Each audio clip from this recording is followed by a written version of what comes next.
السلام علیکم ورحمۃ اللہ وبرکاتہ. نحمده ونصلي على رسوله الكريم. اما بعد فاعوذ بالله من الشيطان الرجيم. بسم الله الرحمن الرحيم. رب اشرح لي صدري ويسر لي امري واحلل عقدة من لساني يفقهوا قولي. ونفخ في الصور فصعق من في السماوات ومن في الأرض إلا من شاء الله ثم نفخ فيه أخرى فإذا هم قيام ينظرون وأشرقت الأرض بنور ربها ووضع الكتاب وجيء بالنبيين والشهداء وقضي بينهم بالحق وهم لا يظلمون ووفيت كل نفس ما عملت وهو أعلم بما يفعلون. وسيق الذين كفروا إلى جهنم زمرا حتى إذا جاءوها فتحت أبوابها وقال لهم خزنتها ألم يأتكم رسل منكم يتلون عليكم آيات ربكم وينذرونكم لقاء يومكم هذا قالوا بلى ولكن حقت كلمة العذاب على الكافرين. قيل ادخلوا أبواب جهنم خالدين فيها فبئس مثوى المتكبرين. وسيق الذين اتقوا ربهم إلى الجنة زمرا حتى إذا جاءوها وفتحت أبوابها وقال لهم خزنتها سلام عليكم طبتم فادخلوها خالدين. وقال الحمد لله الذي صدقنا وعده وأورثنا الأرض نتبوأ من الجنة حيث نشاء فنعم أجر العاملين. وترى الملائكة حافين من حول العرش يسبحون بحمد ربهم وقضي بينهم بالحق وقيل الحمد لله رب العالمين.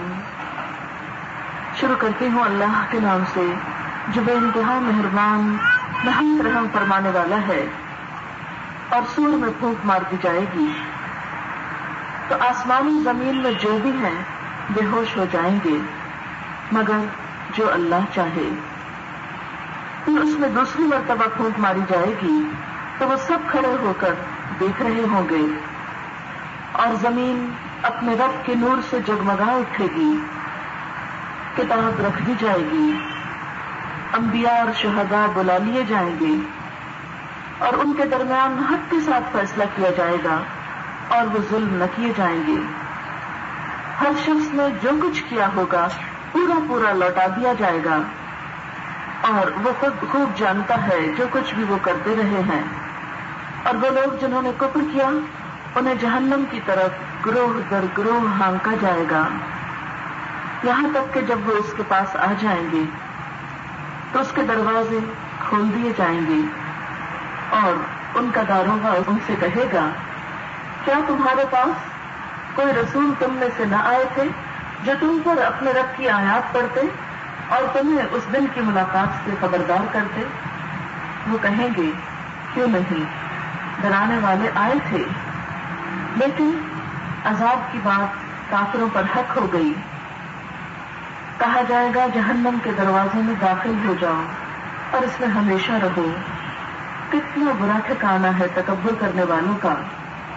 اور جن لوگوں نے اپنے رب کا تقوی اختیار کیا انہیں جنت کی طرف گروہ در گروہ لے جایا جائے گا یہاں تک کہ جب وہ اس کے پاس آ جائیں گے تو اس کے دروازے کھول دیے جائیں گے اور جنت کے داروغہ یا جنت کے دربان ان سے کہیں گے سلام ہو تم پر، تم اچھے رہے، ہمیشہ کے لیے جنت میں داخل ہو جاؤ. اور وہ کہیں گے سب تعریف اللہ کے لیے ہے جس نے ہم سے کیے ہوئے وعدے سچے کر دیے اور ہمیں اس زمین کا وارث بنایا. جنت میں ہم جہاں چاہیں اپنا ٹھکانہ بنا سکتے ہیں. عمل کرنے والوں کا اجر کتنا اچھا ہے. اور تم دیکھو گے فرشتوں کو کہ عرش کے گرد حلقہ بنائے ہوئے ہوں گے. گھیرا ڈالے ہوئے ہوں گے، اپنے رب کی حمد کے ساتھ اس کی تسبیح کر رہے ہوں گے، اور ان سب کے درمیان حق کے ساتھ فیصلہ کر دیا جائے گا اور پکار دیا جائے گا کہ سب تعریف اللہ رب العالمین کے لیے ہے۔ معزز خواتین، اس وقت میں نے آپ کے سامنے سورۃ الزمر کی آخری چند آیات پڑھی ہیں۔ یہ آیات قرآن حکیم کی ہیں، وہ قرآن جو اللہ نے اپنے بندوں کے لیے نازل کیا، جو زبردست اور حکمت والی ہستی رب العالمین کی طرف سے آیا ہے، کسی انسان کا کلام نہیں ہے، یہ میری بات نہیں ہے، یہ کسی فرشتے یا جن کی بات نہیں ہے، یہ اللہ رب العالمین کی بات ہے۔ اللہ رب العالمین کی بات جو میرے اور آپ سب کی ہدایت کے لیے آئی ہے۔ لیکن اس سے ہدایت کیسے حاصل ہو سکتی ہے؟ اسی وقت جب ہم اس سے ہدایت حاصل کرنا چاہیں، اس کی طرف رجوع کریں، اس سے فائدہ اٹھائیں۔ لیکن بات یہ کہ ہم تو سب اتنے مشغول ہیں، اتنے مصروف ہیں کہ اتنا وقت ہی نہیں ملتا۔ سوچتے تو بہت ہیں، تمنا بھی ہے، خواہش بھی ہے، لیکن عملی طور پر اس کے لیے وقت ہم مسلمانوں میں سے بھی کم ہی لوگوں کے پاس ہے۔ میں صرف آپ کی بات نہیں کر رہی، اگر ہم اسی شہر کی آبادی کو دیکھیں اور پھر اس میں بسنے والے مسلمانوں کو دیکھیں اور پھر تعلیمی اداروں کو دیکھیں، پڑھنے پڑھانے والوں کو دیکھیں، سیکھنے سکھانے والوں کو دیکھیں، ہم سب سچے دل سے اور پوری سچائی کے ساتھ اس بات کا جائزہ لے سکتے ہیں کہ اللہ کی اس کتاب کے ساتھ ہم کیا کر رہے ہیں۔ ہماری زندگیاں گزر جاتی ہیں پڑھتے پڑھاتے، لیکن وقت نہیں ملتا کہ کبھی سنجیدگی کے ساتھ اس کو بھی پڑھا جائے، اس کو بھی سیکھا جائے، اس کو بھی جانا جائے۔ تو پھر جب اس کو سیکھیں گے ہی نہیں کہ اللہ کی طرف سے آئی ہوئی رہنمائی کی بات ہمیں سمجھ بھی کس طرح آ سکتی ہے، اور پھر ہماری زندگی اس کے مطابق کیسے ہو سکتی ہے۔ یہی وجہ ہے کہ آج ہم مسلمان ہوتے ہوئے بھی وہ کام کرتے ہوئے نظر نہیں آتے جو اللہ تعالیٰ نے ہم سے چاہے ہیں، اور جن کے بارے میں ہم سے کل پوچھ ہوگی، سوال کیا جائے گا۔ ہم سب جانتے ہیں ہر ابتدا کی ایک انتہا ہوتی ہے۔ ہم سب اس دنیا میں آئے ہیں اور اپنی اپنی باری پہ واپس جانا ہے، اور ہم سب کو اس بات پر ایمان ہے، یقین ہے کہ دوبارہ بھی جی کر اٹھنا ہے، کیونکہ کوئی شخص اس وقت تک مومن ہو نہیں سکتا جب تک کہ وہ مرنے کے بعد دوبارہ اٹھنے پر یقین نہ رکھتا۔ ہم سب اپنی زبان سے کہتے ہیں کہ ہم دوبارہ اٹھیں گے، لیکن اس دن میں کیا ہوگا، ہم کہاں ہوں گے، کس کس جگہ سے گزریں گے، وہ سب نظارے کیا ہوں گے، وہ آخری منزل کیا ہوگی، وہ حساب کتاب کیا ہوگا۔ اب دیکھیے کہ وہ دنیا ہم سب کی دیکھی ہوئی نہیں ہے، بلکہ کسی کی بھی دیکھی ہوئی نہیں ہے۔ اس کے بارے میں ہم جو کچھ جانتے ہیں اللہ کے پیغمبر نبی اکرم صلی اللہ علیہ وسلم کی زبان اور اس قرآن پاک ہی کے ذریعے جانتے ہیں۔ لیکن آپ نے اس کے بارے میں ہمیں کیا بتایا ہے، قرآن پاک ہمیں کیا بتاتا ہے؟ عموماً ہم اس کے بارے میں کچھ بہت واضح معلومات نہیں رکھتے۔ اب دیکھیے کہ دنیا میں اگر ہمیں کسی بھی نئے شہر میں، نئے گاؤں میں، نئے ملک میں، نئی جگہ پر جانا ہو تو ہم کیا کیا کرتے ہیں؟ اپنی طرف سے اس کے بارے میں ساری معلومات لیتے ہیں، اچھی طرح جانتے ہیں، پھر چلتے ہیں، پھر سفر اختیار کرتے ہیں، پوری تیاری کے ساتھ جاتے ہیں۔ لیکن اس کے برعکس آخرت وہ بھی تو ایک نئی دنیا ہے، انسین ہے، اندیکھی ہے، ہم سب کو جانا ہے وہاں۔ پھر ہم کوئی سفر پلان کرتے ہیں تو بعض اوقات ہم نہیں بھی جاتے، وہاں کینسل ہو جاتا ہے، کوئی اور بہانہ بن جاتا ہے نہ جانے کا۔ لیکن اس زندگی میں ہم میں سے ہر شخص کو اس سے گزرنا ہے اور اس سے واسطہ پڑنا ہے۔ وہ ایک ایسا سفر ہے جو یقینی ہے، جس میں کوئی شک نہیں، وہ دن لازماً آنا ہے۔ جیسے اس دنیا سے روانہ ہونے کے لیے ہم اپنے سامنے بہت سو کو دیکھتے ہیں جاتے ہوئے، اور جیسا کہ بار بار قرآن حکیم میں کہا گیا ہے، کل نفس ذائقۃ الموت، ہر شخص کو، ہر نفس کو، ہر ذی روح کو، ہر پیدا ہونے والے کو موت کا ذائقہ چکھنا ہے۔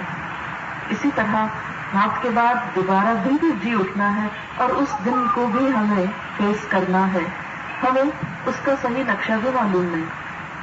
اس جگہ کی لمبائی چوڑائی بھی نہیں پتا، وہاں کا موسم بھی نہیں پتا، وہاں کے لوگوں کے بارے میں، وہاں کے انتظامیہ کے بارے میں، پولیس کے بارے میں کچھ بھی خبر نہیں، کچھ زیادہ جانتے ہی نہیں.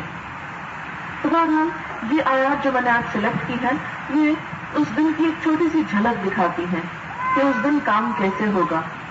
اور آپ دیکھیے کہ کسی بھی شخص کے عقل مند ہونے کی دلیل یہ ہے کہ وہ کسی بھی کام میں اس وقت ہاتھ ڈالے جبکہ وہ اس کا انجام جان لے.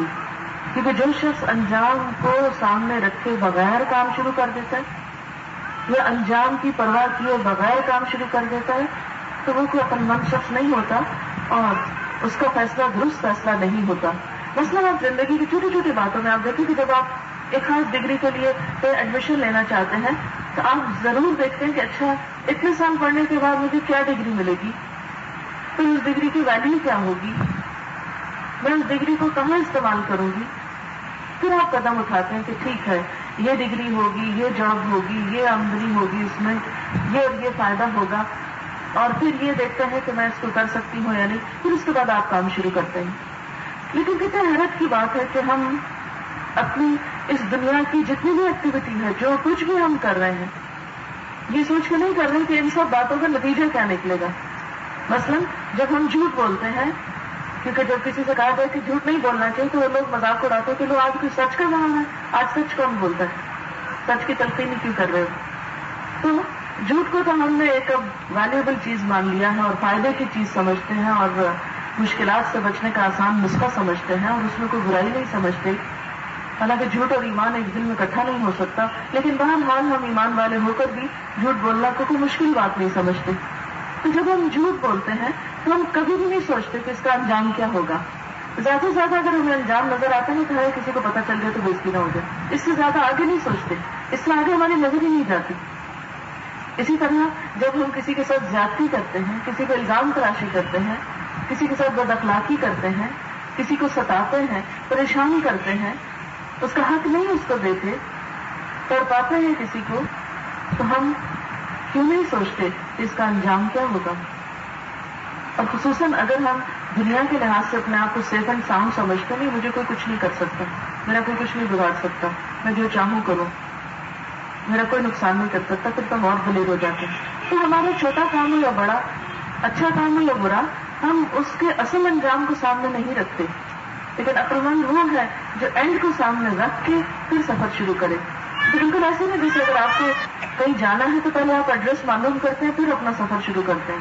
آپ ایسے تو نہیں کرتے کہ گاڑی نکال لیں اور پھر راستے میں جا کے اچھا وہ گاڑی نکالی کیوں پھر جا پا رہے ہیں، کرنا کیا ہے.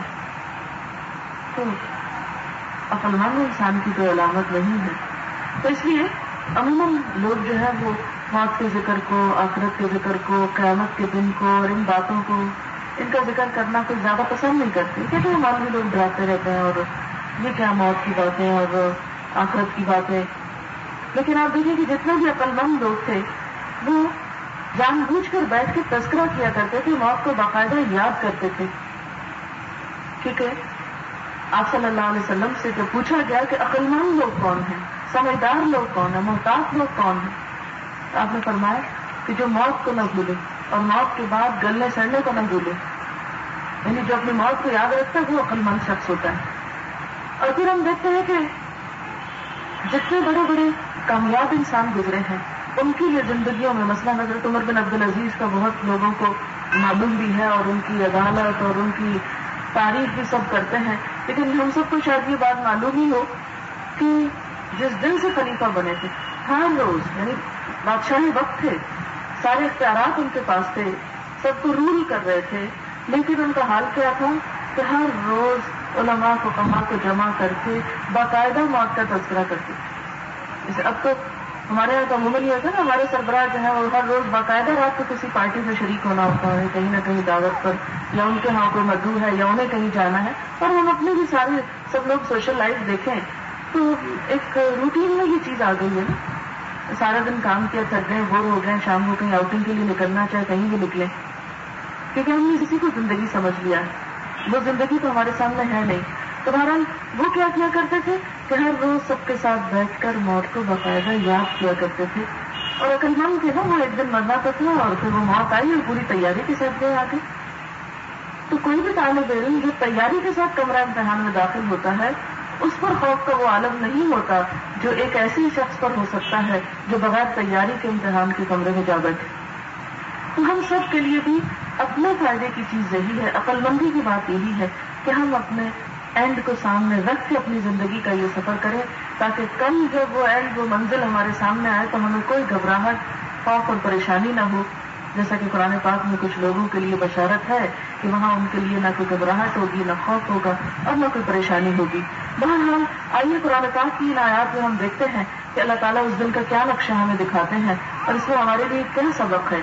وَنُفِخَ فِي الصُّورِ فَصَعِقَ مَن فِي السَّمَاوَاتِ وَالْأَرْضِ، سور میں پھونک مار دی جائے گی.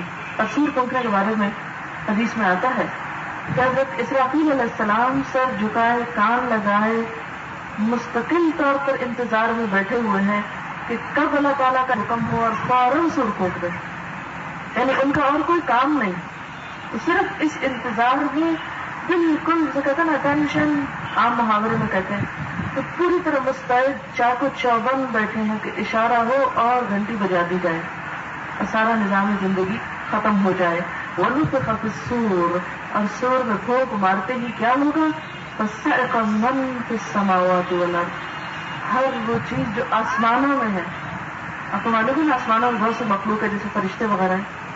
ہر وہ چیز جو آسمانوں میں ہے اور وہ جو زمین پہ ہے، جو بھی لائف ہے زمین پہ، آپ دیکھیں صرف انسان نہیں، لاکھوں اقسام کی دیگر مخلوقات ہیں، جانوروں میں، پرندوں، پودوں وغیرہ، ہر چیز میں کتنی اسپیشیز ہیں. فصاعق، سب بے ہوش ہو کے گر پڑیں گے. من فی السماوات ومن فی الارض الا من شاء اللہ، مگر جس کو اللہ چاہے اس بے ہوشی سے بچا لے. اب کیا ہوگا؟ یہاں پہ یہ مختصر سی بات آتی ہے، لیکن دوسری آیات سے ہمیں یہ پتہ چلتا ہے کہ سور پھونکنے کے بعد جب تمام مخلوق ختم ہو جائے گی تو اسرافیل علیہ السلام کو بھی ختم ہو جائیں گے، جو سور پھونکیں گے وہ بھی ختم ہو جائیں گے، اور سوائے اللہ پاک کی ذات کے کوئی بھی زندہ نہ بچے گا. اور اسی حقیقت کے بارے میں قرآن پاک میں آتا ہے کل من علیہا فان، ہر وہ چیز جو زمین پر ہے فان، فنا ہونے والی ہے.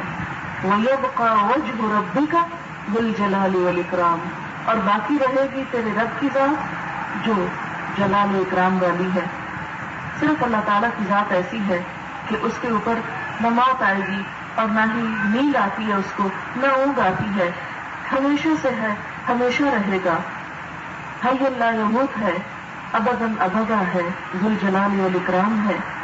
اس لیے باقی سب ختم ہو جائیں گے. پھر جب تک اللہ چاہے گا ہر چیز ختم رہے گی. پھر جب اللہ تعالیٰ چاہیں گے تو پھر دوبارہ سور پھونکا جائے گا. اللہ تعالیٰ پھر اسرافیل علیہ السلام کو اٹھائیں گے، سور پھونکیں گے، اور پھر فَإِذَا هُمْ قِيَامٌ يَنظُرُونَ، اب اس سور کے پھونکنے پر سب لوگ کھڑے ہو کر دیکھ رہے ہوں گے، یعنی بالکل صحیح سلامت زندہ ہو جائیں گے.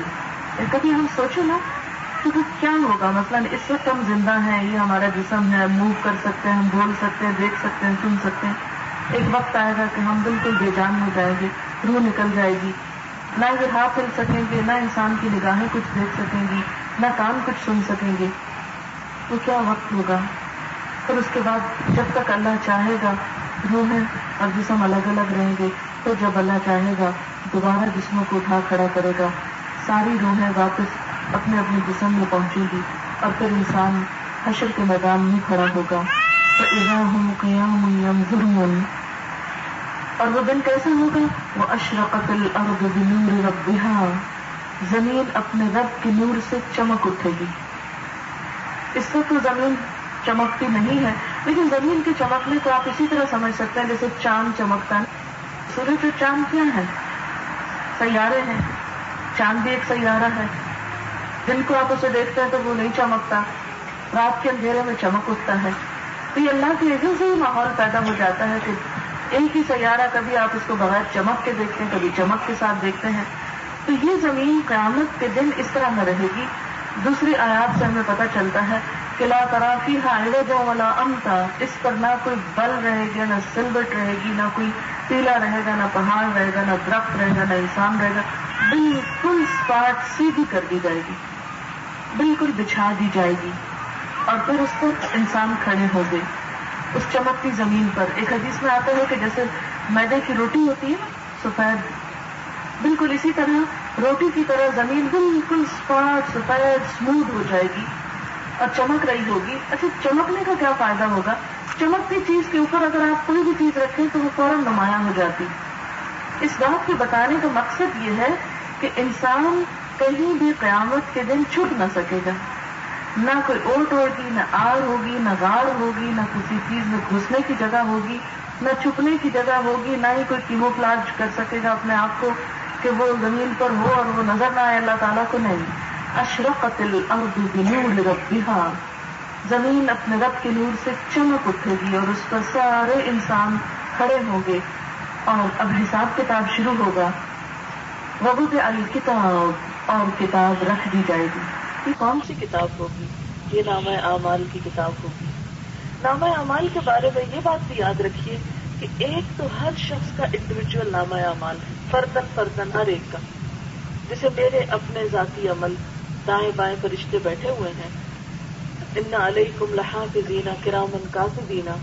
پھر اس نامہ اعمال میں وہ عمل بھی ہے جو ہم خود اپنے ہاتھوں سے کرتے ہیں اور وہ عمل بھی ہے جو ہمیں دیکھ کے لوگ کرتے ہیں. جیسے قرآن پاک میں آتا ہے انا نحن نحیی الموتى ونکتب ما قدموا وآثارهم، یقیناً ہم مردوں کو زندہ کریں گے اور ہم لکھ رہے ہیں جو بھی وہ خود آگے بھیج رہے ہیں اور جو ان کے آثار ہیں. آثار کا لفظ جو ہے یہ اثر سے ہے. اثر کہتے ہیں نشان کو. نشان کیا ہے؟ جیسے امپریشن ہوتا ہے، جیسے تھمب امپریشن ہے، یہ ہاتھ کا نشان یا انگوٹھا جیسے لگتا ہے، تو اسی طرح اس کا ایک اثر رہ جاتا ہے، یہ نشان رہ جاتا ہے. تو انسان جو کچھ بھی بات کرتا ہے، مثلا ہماری جو باتیں ہیں جب ہم بولتے ہیں تو ہوا کی لہروں میں یہ سب کچھ محفوظ ہو جاتا ہے. آج آپ دیکھیں کہ انسان کے اپنے ہاتھوں کے بنائے ہوئے ایسے آلات موجود ہیں جہاں انسان کی آوازیں محفوظ ہیں، انسان کے ایکشنز محفوظ ہیں. تو قیامت کے دن اللہ تعالیٰ کے لیے کچھ بھی مشکل نہ ہوگا کہ ان ساری آوازوں اور سارے ایکشنز کو ری پلے کر دیا جائے اور ہر چیز سامنے آ جائے. تو ایک تو انسان کے اپنے عمل، مثلا نماز روزہ پڑھی، اچھے کام کیے برے کام کیے، اس کا نامہ اعمال. دوسرا حصہ نامہ اعمال کا ہمیں دیکھ کر اگر کسی اور نے نماز پڑھ لی یا ہمیں دیکھ کے کسی نے چھوڑ دی، دونوں ہی طریقے ہو سکتے ہیں نا، کہ ہمارا عمل دیکھ کے ہم نماز پڑھتے ہیں اور دین کے نمائندے بنتے ہیں، تو ہمارا کوئی اخلاق یا عمل دیکھ کے تو کوئی شخص بدظن ہو جائے اور وہ چھوڑ بیٹھے تو اس کو بھی ذمہ داری پھر بنتی ہے. تو یہ جو آسان ہے. اور پھر تیسری چیز یہ کہ مرنے کے بعد 3 چیزیں انسان کے آثار میں شمار ہوتی ہیں. ایک اس کی اولاد، ایک اس کا مال اور ایک اس کا علم. اپنی زندگی میں انسان مال جہاں جہاں خرچ کرتا ہے یا مرنے کے بعد وصیت کر جاتا ہے اچھے کاموں کے لیے، صدقہ جاریہ کے جتنے کام ہوتے ہیں اس میں جتنا جو مال لگا رہتا ہے جب تک وہ کام ہوتا رہتا ہے انسان کے نشان بنتے رہتے ہیں یا اس کے لیے اس میں اجر جمع ہوتا رہتا ہے. پھر دوسری چیز انسان کی اولاد ہے. آپ عام طور پر بھی دیکھیں نا کہ اولاد کو ماں باپ کے مرنے کے بعد کیا کہتے ہیں، یہ فلاں کی نشانیاں ہیں. تو اولاد ویسے بھی نشانیاں ہیں. پھر اسی طرح مرنے کے بعد ہمارے بارے میں لوگ جو باتیں کرتے ہیں، یعنی لوگوں کی گواہی بھی لکھی جاتی ہے ایک مرنے والے کے حق میں یا خلاف. یعنی اگر مرنے والا اچھا ہوتا ہے اور لوگ اس کے حق میں اچھی گواہی دیتے ہیں، جیسے آپ صلی اللہ علیہ وسلم نے ایک موقع پر فرمایا وجبت، واجب ہو گئی.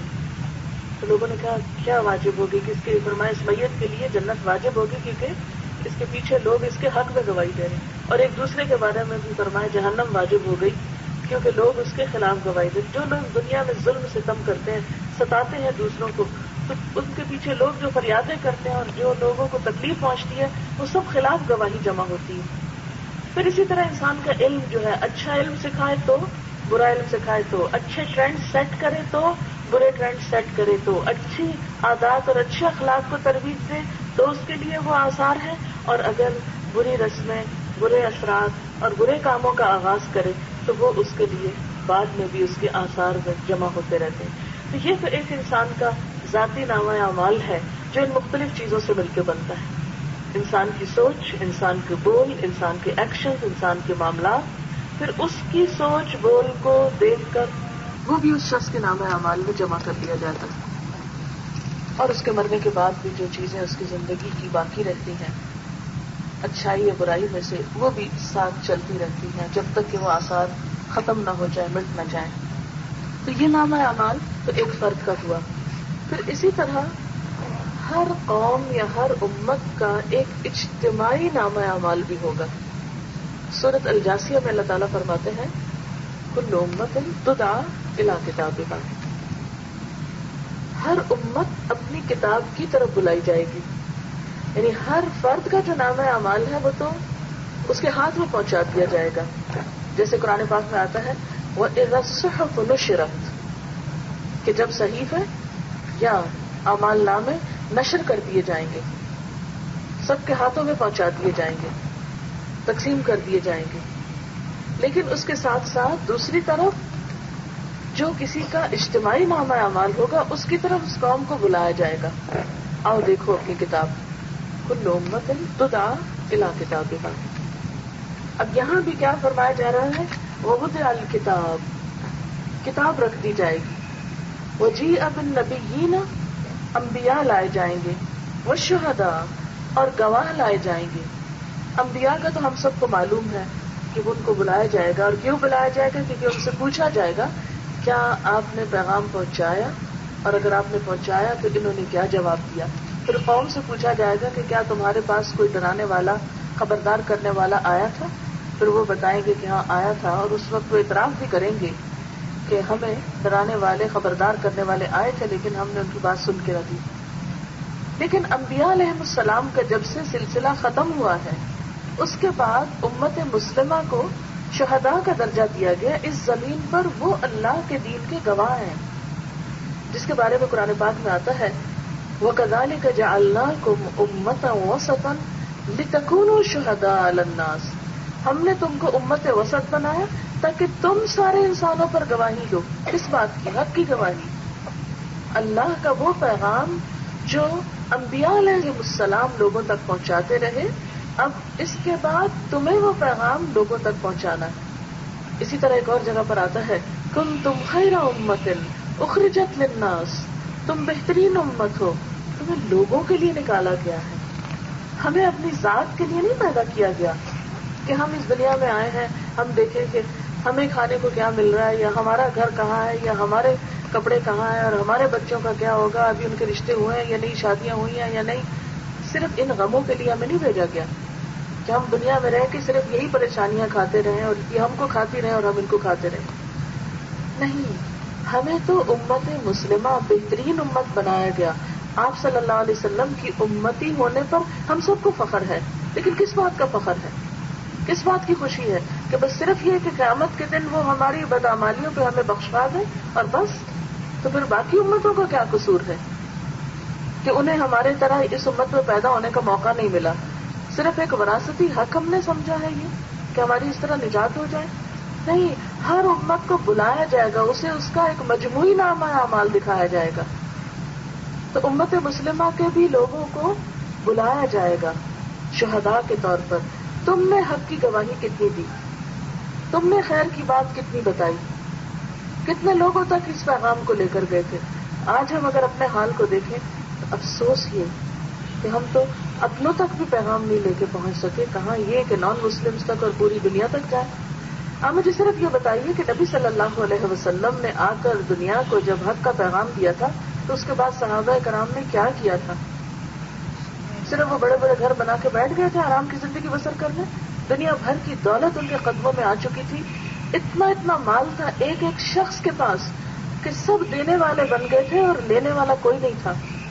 آپ سوچ سکتے ہیں کسی ایسی سوسائٹی کے بارے میں جس میں سب لوگ اے ٹو زی سارے اتنے مالدار ہو جائیں کہ سب دینے والی پوزیشن میں آ جائے اور کوئی فقیر نہ رہے اس معاشرے میں؟ کتنی خوشحالی ہوگی، کتنا مال ہوگا. لیکن آپ کو معلوم ہے کہ اس خوشحالی اور اس مال کو پا کر صحابہ کرام نے کیا کیا؟ وہ امن کی اور چین کی زندگی گزارنے کے لیے بیٹھے نہیں، اس لیے کہ انہیں پتا تھا یہ دنیا گھر نہیں ہے ہمارا، ہمیں تو آگے جانا ہے، زندگی تو کل شروع ہونے والی ہے، اصل منزل تو کل ملے گی. یہ تو ٹیسٹ کے لیے بھیجے گئے ہیں. آپ دیکھتے ہیں کہ کس طرح پھر صحابہ کرام میں سے اکثریت نے مدینہ چھوڑ دیا آپ صلی اللہ علیہ وسلم کے بعد اور ساری ساری زندگی جہادوں میں گزاری اور ساری ساری زندگی اللہ کا پیغام پہنچانے میں گزاری. اور یہی وجہ تھی. آپ دیکھیے کیا حضرت عمر کے دور میں یعنی چند سال بعد آپ صلی اللہ علیہ وسلم کے بعد روم اور ایران کی 2 سپر پاورز کا فتح ہونا یہ گھر بیٹھ کے ہو گیا تھا؟ کسی جادو کی چھڑی سے ہو گیا تھا؟ اچانک ہی ہو گیا تھا؟ یہ کیسے ہوا تھا؟ کبھی غور کیا ہم نے؟ اتنا تو ہم سب کو معلوم ہے کہ چند سال کے بعد مسلمان اتنی دور دور تک پھیل گئے تھے، اور پھر آپ کو معلوم ہے کہ 100 سال کے اندر اندر وہ یورپ تک جا پہنچے تھے، افریقہ تک جا پہنچے تھے، اور دوسرے کانٹیننٹس کو انہوں نے اسلام کے زیر نگی کر لیا تھا. یعنی ایک وقت تھا کہ مسلمانوں کا جھنڈا ہر طرف لہرا رہا تھا، اور وہ انہوں نے اپنی شان و شوکت کے لیے نہیں کیا تھا، وہ تو اللہ کو پیغام پہنچاتے تھے، عدل انصاف کی حکومتیں قائم کیا کرتے تھے. ان کے دم سے دنیا میں عدل قائم ہوا تھا، امن اور چین قائم ہوا تھا، اور جس کی وجہ سے پھر انسانیت نے حقیقی معنوں میں ترقی کی.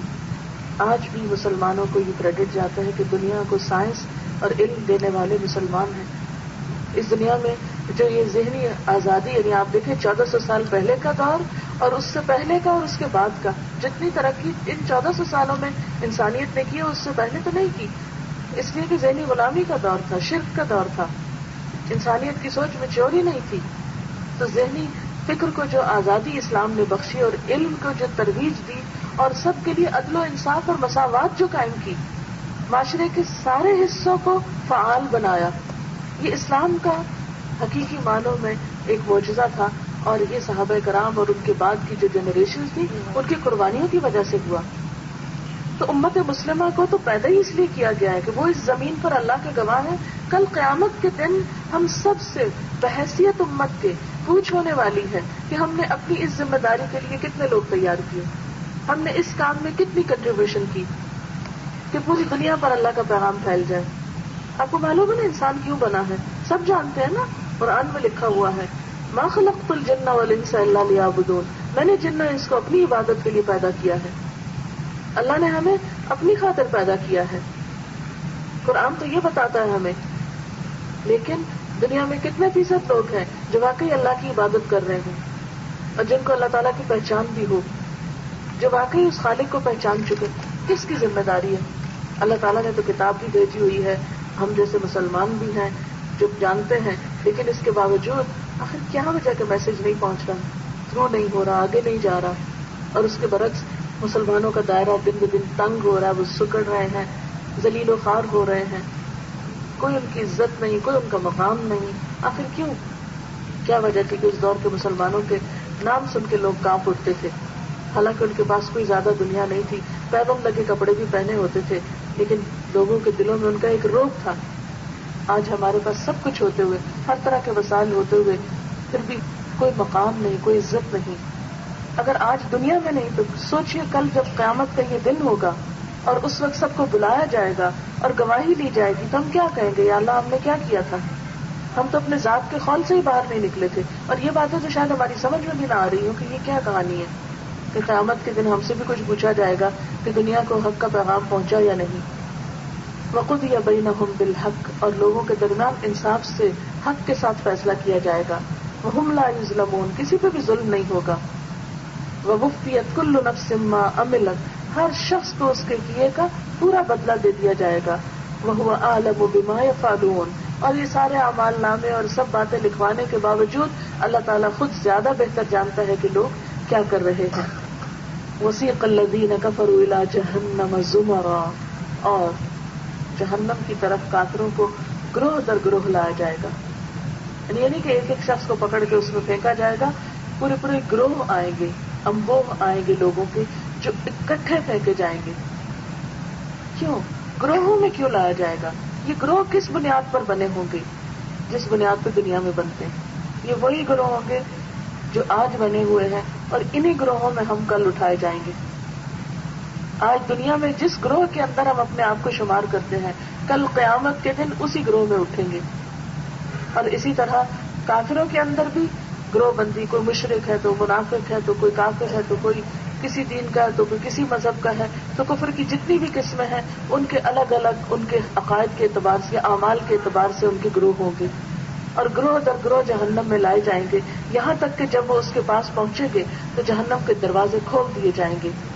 آپ کو معلوم ہے کہ جہنم کے دروازے کتنے ہیں؟ قرآن پاک میں اللہ تعالیٰ فرماتے ہیں لہا 7 ابواب لکل باب منہم جزء مقسوم. جہنم کے 7 دروازے ہیں اور ہر دروازے کے لیے لوگ تقسیم کیے جا چکے ہیں. لکل باب، ہر باب یا دروازے کے لیے، منہم ان میں سے یعنی ان انسانوں میں سے، جزء ایک حصہ ہے، مقسوم ڈیوائیڈڈ یا تقسیم کیا ہوا، کس کو کدھر سے جانا چاہیے. اور پھر آپ جانتے ہیں کہ جہنم کے نہ صرف یہ کہ 7 دروازے ہوں گے بلکہ اس کے 7 طبقے بھی ہیں، 7 لیولز ہیں. اب ہو سکتا ہے جسے آپ جانتے ہیں قرآن پاک ہی میں بتایا گیا کہ منافق جو ہے وہ جہنم کے سب سے نچلے گڑھے میں ہوں گے. اب وہ نچلے میں پہنچانے کے لیے ہو سکتا ہے کہ ایک مخصوص دروازے سے منافق داخل کیے جائیں اور وہ دروازہ ڈائریکٹ ان کو لے کے نیچے پہنچ جائے. ایک لفٹ ہوتی ہے نا، لفٹ کے اندر لوگ ہوتے ہیں تو جس لیول پہ ان کو جانا ہوتا ہے وہاں کا دروازہ کھول دیا جاتا ہے. تو اسی طرح جہنم کے 7 دروازے ہوں گے، ہر دروازے کے لوگ مقرر ہوں گے کہ اس سے فلاں جرم کرنے والا گزرے گا.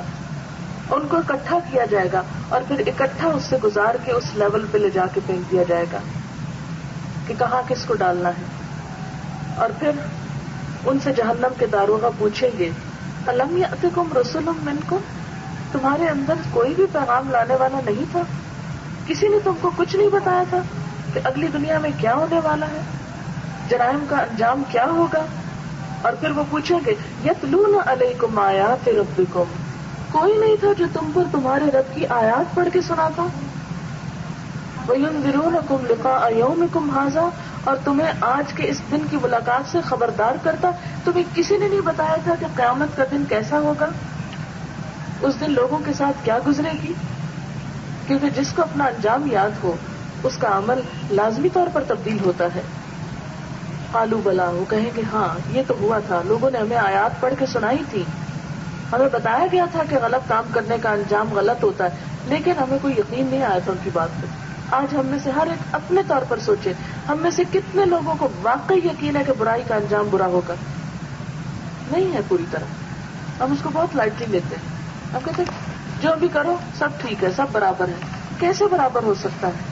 پھر تو اللہ تعالیٰ کا عدل و انصاف ہی ختم ہے کہ اگر مجرم کو بھی وہیں بھیج دے جنت میں جہاں ایک ساری زندگی بچ بچ کے گزارنے والا آیا. یہ تو نہیں ہو سکتا. اور کہیں بھی قرآن پاک میں یہ نہیں کہا گیا کہ لوگوں جتنے چاہو جرم کرو، تمہیں بھی ویسے ہی لوگوں کے پاس بھیج دوں گا جو مجھ سے ڈرتے تھے. پھر تو ڈرنے والے پاگل ہوئے. اگر برائی کر کے بھی انجام جنت ہے تو پھر تو اچھا کام کرنے کی اور اپنے نفس کو کنٹرول کرنے کی اور اپنی زبان کو کنٹرول کرنے کی اور اپنے خیالات کو کنٹرول کرنے کی ضرورت ہی نہیں. جو جی میں آئے جس کے بارے میں برا سوچیں، جو جی میں آئے منہ سے بولیں.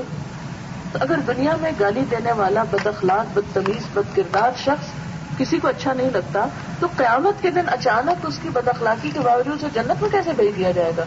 لیکن عموماً ہمیں اس بات پہ یقین نہیں آتا اور ہم یہ سمجھتے ہیں کہ نہیں یہ بس ایسی باتیں ہیں، اللہ تعالیٰ بہت غفور رحیم ہے، سب ٹھیک ہو جائے گا.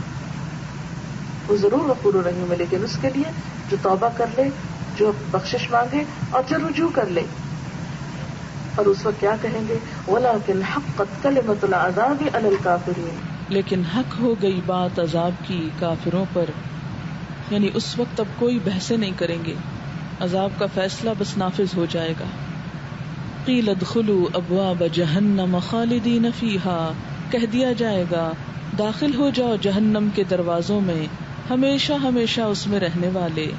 فبئس مثوى المتکبرین، کتنا برا ٹھکانہ ہے تکبر کرنے والوں کا. متکبروں کا ٹھکانہ کس قدر برا ہے. تو اس سے یہ پتہ چلتا ہے کہ ان کے کفر کی اصل وجہ تکبر تھی، انا پرستی، خود کو بڑی چیز سمجھنا کہ یہ دین کی باتیں ہمارے لیے نہیں، یہ غریبوں کے لیے ہیں. وسیق الذین اتقوا ربهم الی الجنۃ زمرا، اور لے جائے جائیں گے وہ لوگ جنہوں نے اپنے رب کا تقوی کیا جنت کی طرف، گروہ در گروہ. اب یہاں ان لوگوں کی بات ہو رہی ہے جو اپنے رب کی نافرمانی سے بچتے تھے، اس کا تقوی اختیار کرتے، اس سے ڈرتے.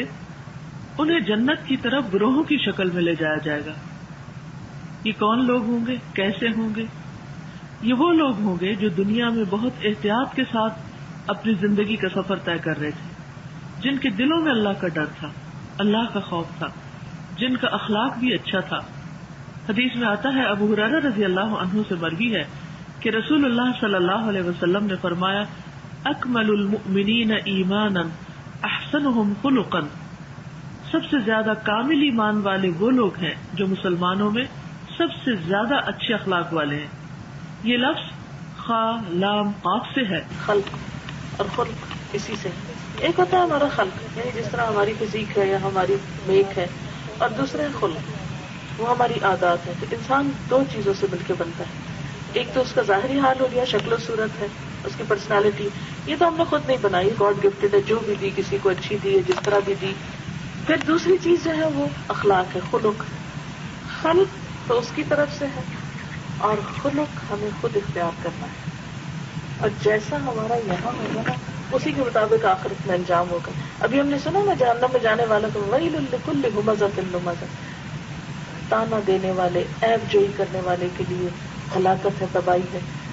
اب ایک طرف ہم تانے دینے والے ہوں، عیب لگانے والے ہوں، دوسروں پہ الزام تراشی کرنے والے ہوں، دوسروں کی غیبت کرنے والے ہوں، دوسروں کو پریشان کرنے والے ہوں، اور دوسری طرف ہم یہ کہیں کہ جنت کے دروازے ہمارے بھی کھول دیے جائیں. تو جب تک یہ برائیاں یہی نہیں چھوڑیں گے، یہاں توبہ نہیں کریں گے، یہاں ترک نہیں کریں گے، اس وقت تک بات نہیں بنے گی. تو اب ہمارا حال کیا ہے؟ ہم اپنے خلق، اپنی شخصیت کی طرف تو بہت توجہ دیتے ہیں. ہمارا وزن نہ بڑھے، چہرے پہ ایک بال نہ ہو، ہمارے بال سفید نظر نہ آئے، اس کے لیے سارا دن بھی اگر ہمیں پارلر میں بیٹھنا پڑے تو ہم دن لگاتے ہیں. ایک ایک چیز کے بارے میں کتنے کانشیس ہوتے ہیں. روز مشین پہ کھڑے ہو کے ضرور چیک کریں گے کتنے پاؤنڈ بڑھ رہا ہے یا گھٹ رہا ہے. اپنی شخصیت کی ظاہری پہلوؤں کے بارے میں ہم میں سے ہر ایک بہت کنسرنڈ ہے، لیکن اللہ تعالیٰ نہ ہماری شکل و صورت دیکھتا، جیسے کہ حدیث میں آتا ہے ان اللہ لا ينظر الى صورکم واموالکم، اللہ کو نہ تمہارے مال دیکھنے ہیں نہ تمہاری شکل و صورت دیکھنی ہے، ولکن ينظر الى قلوبکم واعمالکم، لیکن وہ تو تمہارے دلوں کو دیکھتا، تمہارے عمل دیکھتا، تم کرتے کیا ہو. تو اس لیے خلق سے زیادہ خلق کی طرف توجہ دینے کی ضرورت ہے، کیونکہ جنت میں جانے والوں کی سب سے بڑی خوبی ہی اچھا اخلاق ہوگی، بہترین اخلاق کے لوگ. آپ دیکھیں کہ انسان کا جب نامہ اعمال تلے گا نا تو اس وقت جو بھی نیکیاں ہوں گی، نماز، روزہ، حج، زکوٰۃ، سب اپنی جگہ، لیکن جو ہی اخلاق ڈالا جائے گا اعمال نامہ ایک دم جھک جائے گا. سب سے وزنی بات جو ہے وہ اخلاق ہے.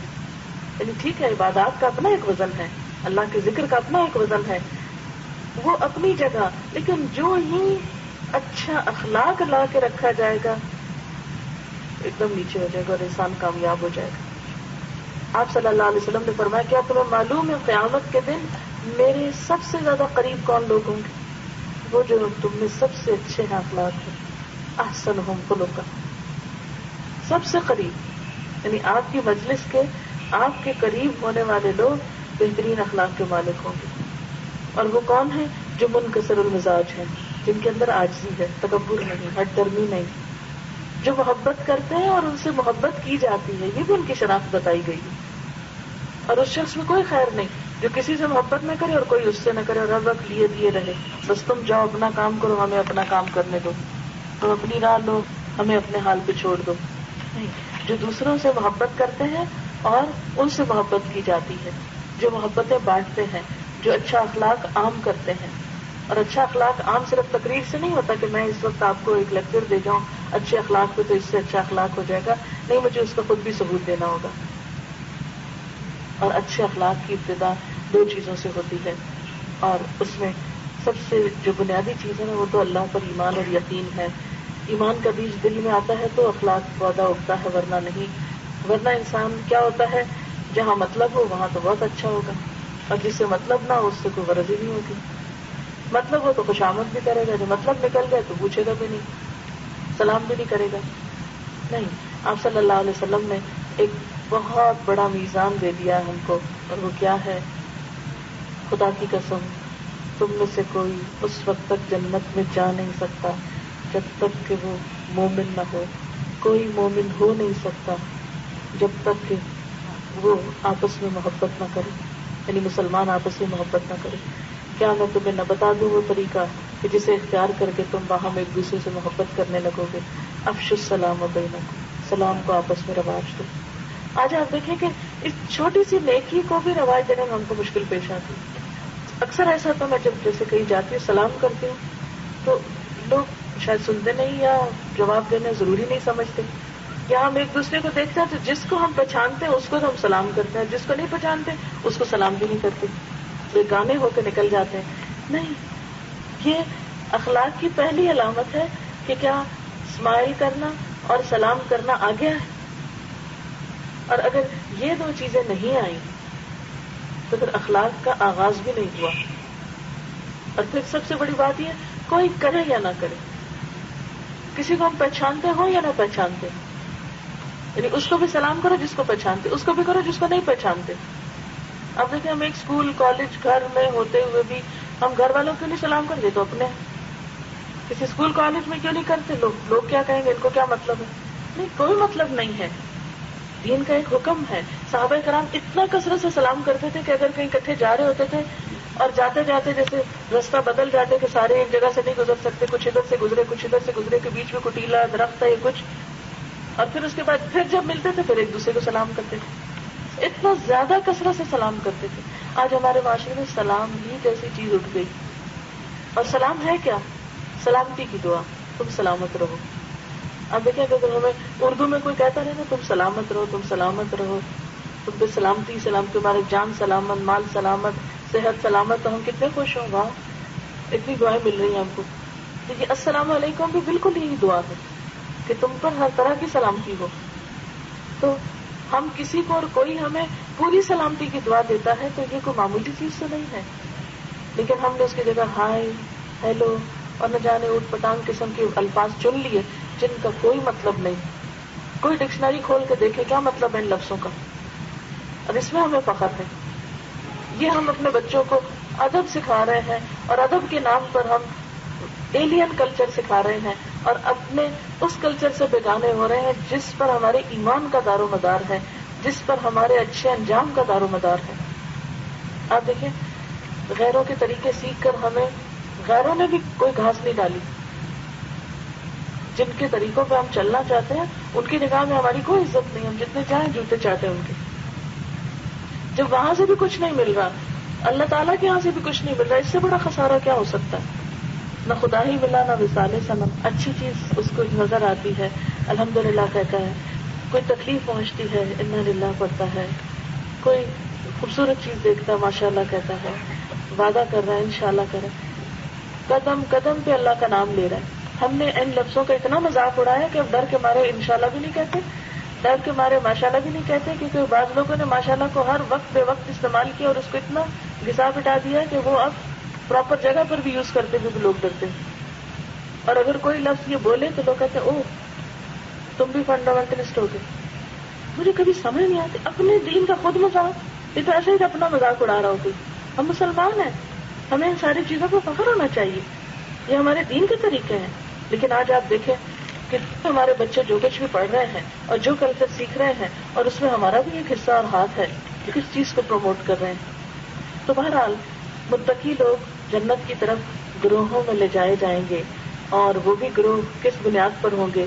اگر ان کے درمیان واقعی تقویٰ کی بنیاد پر تعلق ہوا, جہاں اللہ کا خوف ہوا, اللہ کی محبت ہوگی, تو وہ بھی اکٹھے کر دیے جائیں گے, چاہے وہ کسی بھی صدی کے لوگ ہوں یا کسی بھی علاقے کے لوگ ہوں گے. ٹائم اور اسپیس جو ہے یا فاصلے جو ہیں اس میں کوئی حیثیت نہیں رکھتے ہوں گے. یہاں بھی کیا ہوگا, حتی اذا جاؤہا, یہاں تک کہ جب وہ اس کے پاس آئیں گے, وہ فتحت ابوابہا, اور اس کے دروازے بھی کھول دیے جائیں گے. اچھا, ایک اچھی بات یہ ہے کہ جنت کے 8 دروازے ہیں, جہنم کے 7 ہیں اور جنت کے 8 دروازے ہیں.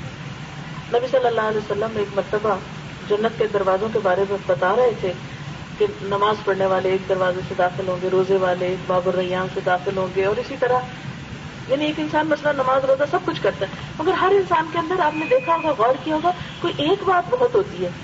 مثلا وہ بہت روزے رکھتا ہے, یا بہت صدقہ خیرات کرتا ہے, یا بہت نمازیں پڑھنے والا ہے. یعنی آپ اگر لوگوں کی نیکیوں پر غور کریں, ان کی عادات یا اخلاق پر, تو مختلف لوگوں کے اندر مختلف کوالٹیز ملے گی. بہترین جو مثال ہے وہ صحابہ کرام کے اندر ہے. مثال کے طور پر آپ دیکھیں گے کہ حضرت ابوبکر کی پرسنالٹی جو ہے اس میں ایک اور طرح کا خشوع اور ایک اخلاق نظر آتا ہے. پھر اسی طرح حضرت عمر رضی اللہ تعالیٰ عنہ کے اندر ایک اور طرح کی جرأت اور ایک اور طرح کی قوت نظر آتی ہے. حضرت عثمان رضی اللہ تعالیٰ عنہ اپنے حیا کے اعتبار سے بہت زیادہ معروف اور مشہور تھے. حضرت علی رضی اللہ تعالیٰ عنہ حکمت کی وجہ سے, علم کی وجہ سے معروف تھے. تو اب آپ کے ساتھی ہیں سارے، لیکن ہر ایک کے اندر ایک خاص خوبی ہے، ہر ایک خاص نیکی میں آگے بڑھا ہوا ہے۔ اسی طرح عام انسانوں میں بھی آپ دیکھیں گے کہ ہر ایک کے اندر ایک خاص چیز بہت ہوتی ہے، کوئی بہت کائنڈ ہارٹڈ ہوتا ہے، کوئی اخلاق میں بہت اچھا ہوتا ہے، کسی کی نمازوں میں بہت خشوع ہوتا ہے، کسی کے اندر دینے کا مادہ بہت ہوتا ہے، وہ ہر موقع پر دیتا ہی رہتا ہے۔ اب قیامت کے دن جو جس انسان کی زیادہ بڑی نیکی ہوگی اس کو وہ آنر بخشا جائے گا اور اس خاص دروازے سے جنت میں پہنچایا جائے گا۔ اچھا، جہنم کے 7 درجے ہیں نا لیول، لیکن جنت کے 100 لیولز ہیں۔ کتنی اللہ کی رحمت ہے نا، جنت کو اللہ تعالیٰ نے اپنی رحمت بھی کہا ہے، اور اللہ تعالیٰ کی رحمت ہر چیز پہ چھائی ہوئی ہے، اور ایک درجے سے دوسرے میں اتنا فرق ہوگا جیسے زمین سے آسمان کے تارے نظر آتے ہیں نا، اتنا اونچا ایک ایک درجہ ہوگا۔ اور اللہ تعالیٰ کے لیے تو کچھ مشکل ہے، جتنا مرضی جو چاہے بنا دے، جتنی وسعتیں وہ چاہے رکھے۔ اگر اس کائنات کی اتنی وسعتیں ہیں تو اس کے لیے جنت کی وسعتوں کو بنانے میں کیا مشکل ہے؟ کچھ بھی مشکل نہیں۔ بہرحال اب یہ ہے کہ جب آپ صلی اللہ علیہ وسلم ان دروازوں کی ڈسکرپشن بتا رہے تھے تو حضرت ابوبکر صدیق رضی اللہ تعالیٰ عنہ نے سوال کیا کہ یا رسول اللہ صلی اللہ علیہ وسلم، کوئی شخص ایسا بھی ہوگا جس کو ہر دروازے سے کال آئے گی، جس کو ہر دروازے سے پکارا جائے گا کہ ادھر سے آ جائے، ادھر سے، یعنی ہر دروازے پہ وہاں پر ان کے کارندے ہوں گے، ان کے نمائندے ہوں گے، ان کے گارڈز ہوں گے، ان کے دربان ہوں گے، تو وہ باقاعدہ لوگوں کو دعوت دیں گے کہ آؤ داخل ہو، اور کچھ ایسے خوش نصیب ہوں گے کہ جن کو ہر دروازے سے دعوت مل رہی ہوگی۔ تو جب حضرت ابوبکر نے یہ پوچھا تو آپ صلی اللہ علیہ وسلم نے فرمایا مجھے امید ہے کہ وہ تم ہوگے، اور یہ حقیقت ہے کہ ہر نیکی میں آگے بڑھنے والے تھے، سابقون السابقون تھے۔ آپ دیکھیں، ایمان لانے کا موقع ہو تو سب سے پہلے آگے ہیں، ہجرت کا موقع ہو تو ساتھ ہے، مال خرچ کرنے کی بات ہو، جیسے جنگ تبوک کی بات ہے تو حضرت عمر نے کہا تھا کہ آج مجھ سے آگے کوئی نہیں نکلے گا، لیکن جب آگے پہنچے تو دیکھا کہ حضرت ابوبکر رضی اللہ تعالیٰ عنہ تو سارے گھر کا سامان اٹھا کے لے گئے، اور جب پوچھا آپ نے فرمایا اللہ اور اس کا رسول کافی ہیں ان کے لیے، تو ان سے آگے نکل نہیں سکے۔ پھر اسی طرح جو ان کی ہجرت کی رات ہے، وہ رات جو آپ نے غار ثور میں گزاری تھی اور جس میں بچھو نے کاٹا تھا اور آپ ٹس سے مسلے ہوئے تھے اور آپ کے آنسوؤں سے حضور صلی اللہ علیہ وسلم جاگ اٹھے تھے، اور پھر آپ کے لیے خود اونٹنیاں تیار کی، اور آپ کو معلوم ہے حضرت عائشہ فرماتی ہیں کہ میں نے زندگی میں کبھی نہیں کسی کو دیکھا تھا کہ کوئی خوشی کے مارے بھی روتا ہے، ہمیشہ غم کے مارے لوگوں کو روتے ہوئے دیکھا، لیکن میں نے اپنے باپ کو اس دن خوشی کے مارے آنسو بہاتے ہوئے دیکھا جب آپ صلی اللہ علیہ وسلم نے ان کا نام لیا کہ ہجرت کے سفر میں تم میرے ساتھ ہوگے، یعنی اس کو اپنی سعادت سمجھا۔ اگر ہمیں کوئی کہتا ہے اب کیا مشکل، ہمیں پھر ڈیوٹی دینی پڑے گی، ساتھ جانا پڑے گا، پتہ نہیں کیا کرنا پڑے گا، کتنی بے آرامی ہوئی، کیا پتہ مارے ہی جائیں، اتنے سخت دشمن ہے، اتنا خوف ہے۔ آج تو ہم پرامن سفر کرتے ہوئے ڈرتے ہیں، کہاں یہ کہ انہوں نے اتنے پرخطر سفر اتنی خوشی سے کیا کہ میرا انتخاب کہ میں اس سفر میں ساتھ جاؤں۔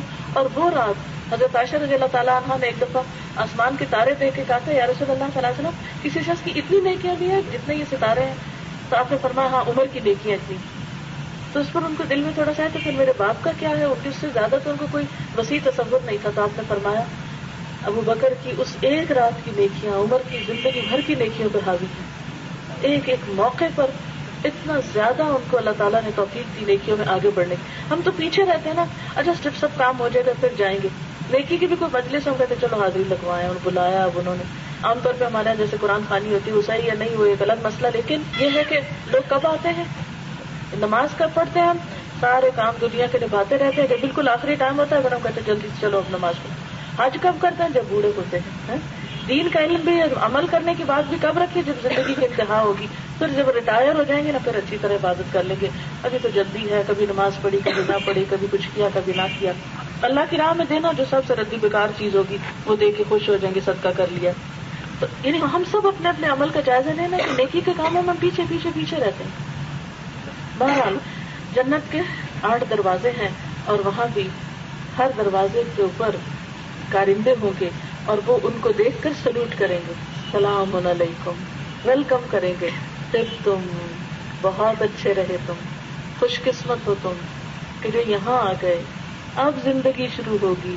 اسی لیے انہیں کیا کہا جائے گا، سلام علیکم طبتم فادخلوها خالدین، آؤ ہمیشہ کے گھر میں آ جاؤ، اب زندگی شروع ہو رہی، وہ ہے زندگی، وہ ہے گھر، وہ ہے مقام۔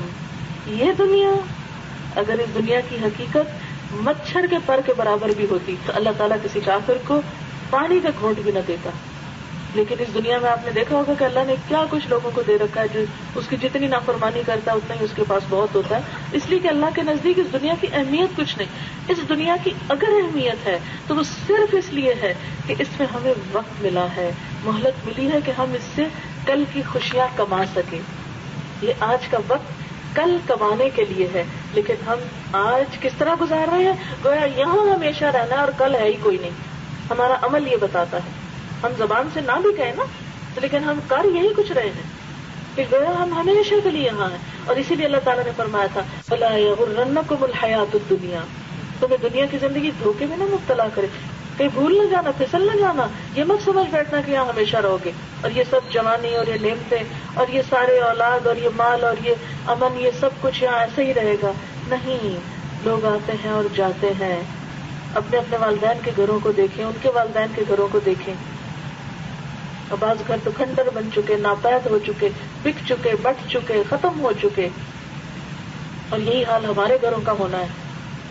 تو یہ زندگی تو صرف اس لیے اہم ہے کہ اس میں ہمیں کچھ کرنا ہے. اس کا ایک ایک لمحہ قیمتی ہے.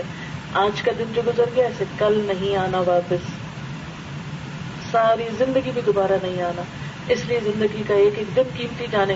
آج کے کام کو کل پہ نہ ٹالیں، اچھا پھر وہ اگلے سال کر لیں گے، اگلے مہینے کر لیں گے، اگلے دن کر لیں گے. نہیں، جو آج موقع اور نعمت ملی ہے، غنیمت ملی ہے نیکی کے کچھ کام کرنے کے، اسے کر ڈالیں جو بھی ہمت توفیق میں ہو.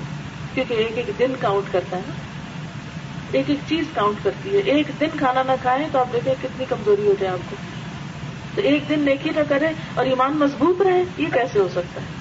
جیسے کھانا نہ کھا کر جسمانی کمزوری لاحق ہوتی ہے، اسی طرح نیکی نہ کر کے ایمانی کمزوری لاحق ہو جاتی. تو اس کو اتنا کمزور نہ ہونے دیں کہ وہ ٹمٹماتا چراغ بن جائے کہ جس کی روشنی میں پھر کچھ نظر ہی نہ آئے کہ کرنا کیا ہے. وقالوا الحمد للہ الذی صدقنا وعدہ. جنت میں پہنچ کے جنتی لوگ سب سے پہلے کیا کہیں گے؟ اللہ کا شکر جس نے اپنا وعدہ سچا کر دیا. کیونکہ ابھی تو ہمیں یقین نہیں ہے نا کہ اللہ کا وعدہ سچا ہے، لیکن وہاں جا کے جب ہو جائے گا تو پھر کہیں گے ہاں واقعی سچ تھا. صدقنا وعدہ وأورثنا الأرض نتبوأ من الجنة حيث نشاء. ہمیں جنت کا وارث بنا دیا. اچھا وارث کیوں؟ اس لیے کہ حضرت آدم علیہ السلام کو پہلے بھیجا گیا تھا نا وہاں، اور پھر شیطان نے نکلوا دیا تھا وہاں. تو وہ زمین تو ان کے باپ کی ہے نا، یعنی ایک طرح سے اگر عام زبان میں کہا جائے جس سے شیطان نے نکلوایا تھا، اب یہ دوبارہ عمل کر کے جائیں گے اور اس کے وارث بن جائیں گے، وہ واپس لے لیں گے. اور جو نالائق وارث ہیں وہ باہر ہی رہ جائیں گے. نتبوأ من الجنة حيث نشاء. جنت میں ہم جہاں چاہیں جگہ بنا لیں، کوئی روک ٹوک نہیں. اچھا دنیا میں کہا تو اس علاقے میں گھر بنا سکتے، اتنی سٹوری کا نہیں بنا سکتے، یہ نہیں کر سکتے. وہ نقشہ ہی پروو کراتے کراتے ایک مصیبت زندگی گزر جاتی ہے. تعمیر تو کب کرانا اس کو، اور رہنا تو پتہ نہیں کب نصیب ہونا اس میں. لیکن جنت میں ایسی کوئی مشکل نہیں. نتبوأ من الجنة حيث نشاء. جہاں ہم چاہیں اب جگہ بنا سکتے. فنعم اجر العاملین. کتنا اچھا اجر ہے عمل کرنے والوں کا. اور ہم عمل ہی کی طرف نہیں آتے اور عمل ہی کو زیادہ فائدہ مند نہیں سمجھتے. ہم سمجھتے ہیں آرام سے بس جو جیسے چاہیں زندگی بسر کر جائیں، جنت تو دکھائی ہوئی ہے ہم نے. اور یہاں اللہ تعالیٰ بار بار عمل کی بات کر رہے ہیں. وَتَرَى الْمَلَائِكَةَ حَافِّينَ مِنْ حَوْلِ الْعَرْشِ. اور تم دیکھو گے فرشتوں کو کہ عرش کے گرد گھیرا ڈالے ہوئے ہوں گے، پوری طرف سرکل بنائے ہوں گے. تو کروبی کہا جاتا ہے ان فرشتوں کو. یسبحون بحمد ربہم. اور ان کا ایک ہی ترانہ ہوگا، اپنے رب کی حمد کے ساتھ تسبیح پکار رہے ہوں گے سب مل کر. وقضی بینہم بالحق. حشر کا میدان ختم، عدالت برخاست، سب کے درمیان سچا فیصلہ ہو گیا. جنت والے اپنی جگہ جا پہنچے، جہنم والے ہمیشہ کی سزا کے لیے اپنے ٹھکانے جا پہنچے. موت کو ایک مینڈے کی شکل میں لا کے ذبح کر دیا جائے گا. کوئی بھی اب نہیں مرے گا. اب ہمیشہ کی زندگی کا آغاز ہو گیا اور زندگی شروع ہو گئی. اب ہر کوئی اپنے اپنے ٹھکانے پہنچ گیا اور فرشتے اب پھر سے اپنی تسبیح پکار رہے ہیں. وقضی بینہم بالحق. ابتدا کہاں سے ہوئی تھی کہ وجیء بالنبیین والشہداء. وضع الکتاب. اعمال نامہ رکھ دیا گیا، انبیاء شہداء بلا لیے گئے، سب کو ان کا اعمال کا بدلہ دکھا دیا گیا، جنت والے جنت میں اور جہنم والے جہنم میں، سب اپنے اپنے ٹھکانے پہ پہنچ گئے. اور آخری بات کیا ہوگی؟ وقیل الحمد للہ رب العالمین، اور پکار دیا جائے گا اللہ کا سب شکر جو رب ہے جہانوں کا. یہ وہی جملہ ہے جو ہمیں قرآن پاک کے آغاز میں دیا گیا ہے، جس سے ہمارے قرآن کی ابتدا ہوتی ہے. الحمد للہ رب العالمین سے آغاز، اور قیامت کے دن جب سب فیصلے ہو چکے ہوں گے اور جنت والے جنت میں پہنچیں گے تو بے ساختہ ان کے منہ سے وہی جملہ نکلے گا جس سے ان کی کتاب ہدایت شروع ہوتی تھی. الحمد للہ رب العالمین، سب تعریف اور سب شکر اللہ کے لیے ہے جو رب ہے تمام جہانوں کا. یہ ہے ہماری زندگی کا انجام. لیکن ہم میں سے کتنے اس کے لیے فکر مند ہیں، کتنے اس کی تفصیل جاننا چاہتے ہیں، کتنے اس کے لیے تیار ہیں، کتنے اس کا غم رکھتے ہیں. سچی بات ہے ہمیں اس کا غم نہیں، ہمیں دنیا کا غم ہے، اس لیے وہ غم یاد ہی نہیں. ایک دل میں کتنے غم جمع ہو سکتے ہیں، لیکن حقیقت یہ ہے کہ جس کے دل میں آخرت کا غم لگ جائے اس کو دنیا کا غم بھول جاتے ہیں. اس لیے اس غم کے مقابلے میں یہ غم ہے ہی کوئی نہیں. یہ تو سب عارضی ہیں. آپ نے دیکھا ہوگا کوئی مسئلہ ہمیشہ مسئلہ تھا نہیں، ہر مسئلہ آتا اور چلا جاتا، ایک وقت آتا ختم ہو جاتا، لیکن یہ مسئلہ کبھی ختم نہیں ہوگا اگر خدا نہ خواستہ پیش آئے. اس لیے ہم سب کو اپنی اپنی اصلاح اور پھر اپنی اصلاح کے ساتھ ساتھ معاشرے کی اصلاح اور پھر اپنے مسلمان معاشرے کی اصلاح کے ساتھ ساتھ پوری دنیا کی ہدایت اور پوری دنیا کو اللہ تعالیٰ سے متعارف کرانے اور اپنے رب اور خالق کو پہچان کر اس کا حق ادا کرنے کے لیے کوشش کرنی ہوگی. یہ ہم سب کی ذمہ داریوں میں شامل ہے. اللہ تعالیٰ ہمیں اس کی توفیق عطا فرمائے. وآخر دعوانا ان الحمد للہ رب العالمین. سبحان اللہ والحمد للہ ولا الہ الا اللہ واللہ اکبر ولا حول ولا قوة الا باللہ العلی العظیم. اللہم صل وسلم علی نبینا محمد، اللہم صل وسلم علی نبینا محمد، اللہم صل وسلم علی نبینا محمد. ربنا آتنا فی الدنیا حسنة وفی الآخرة حسنة وقنا عذاب النار. ربنا لا تزغ قلوبنا بعد إذ هديتنا وهب لنا من لدنك رحمة إنك أنت الوهاب. ربنا هب لنا من أزواجنا وذرياتنا قرة أعين واجعلنا للمتقين إماما. یا اللہ پاک جو کچھ ہم نے پڑھا ہے سنا ہے اپنی رحمت سے قبول فرما. جو بات تیری مرضی کے مطابق ہوئی ہو ہمیں اس پر عمل کی توفیق عطا فرما. کوئی بات اگر ایسی بھول کر زبان سے نکلی ہو جو آپ کو پسند نہ آئی ہو تو ہم سب کو اس سے دور کر دے. ہمارے دلوں میں ایمان کی روشنی اور حرارت پیدا کر دے. ایمان کا بیج ہمارے دلوں میں مضبوط ہو جائے. اور یا اللہ ہمیں بہترین اخلاق اور بہترین عبادات کی توفیق عطا فرما. یا اللہ پاک تمام مسلمانوں کے دلوں کو باہم جوڑ دے. یا اللہ سب کے اندر اخلاص پیدا کر دے. یا اللہ ہم سب کے اندر بہترین اتحاد پیدا فرما. یا رب العالمین ہماری اولادوں کو ہمارے لیے صدقہ جاریہ بنا، انہیں ہماری آنکھوں کی ٹھنڈک بنا، انہیں دنیا اور آخرت کی کامیابی عطا فرما. ہمارے والدین پر اپنی رحمت فرما. لا حول ولا قوة الا باللہ العلی العظیم. یا اللہ پاک جو کچھ ہم نے سنا ہے اسے ہمارے حق میں حجت بنانا، ہمارے خلاف حجت نہ بنانا. اللہ ہمیں آخرت کے عذاب سے بچا لینا، اس حال والے دن امن میں رکھنا. یا اللہ تو ہمیں بہترین عمل کی توفیق عطا فرما اور اپنی رحمتوں سے ڈھانپ لینا. یا اللہ جنت الفردوس میں جگہ عطا فرمانا. یا اللہ اس گھر پر اپنی خیر و برکت نازل فرما. جنہوں نے اس مجلس کا اہتمام کیا انہیں اس کی بہترین جزا عطا فرما. یا اللہ سب آنے والوں کی دلوں کی دعائیں پوری فرما. ہم سب کو اپنے دین کی محبت عطا فرما اور ہمارے لیے دین سیکھنے کے راستے آسان کر دے.